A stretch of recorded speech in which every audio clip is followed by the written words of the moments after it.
Hazrat Mughira bin Shoba radiyallahu anhu states that during a peregrination, both I and Allah's Apostle sallallahu alaihi wasallam were left behind. He sallallahu alaihi wasallam came after relieving himself and asked, "Do you have any water?" I thereupon fetched a receptacle of water. He sallallahu alaihi wasallam washed his hands and face, and then he intended to draw the forearms from the gown, but its sleeves were tight.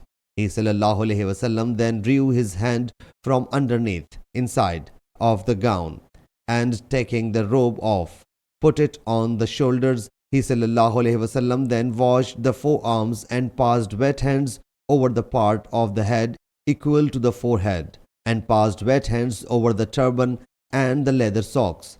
Thereafter we both mounted our own mounts and reached the people at the time when the companions radiallahu anhum had commenced the prayer, and Hazrat Abdul Rahman bin Auf had led him in one unit. When he felt the Prophet sallallahu alaihi wasallam presence, he intended to withdraw, but Allah's Apostle sallallahu alaihi wasallam signaled to him to keep on leading the prayer.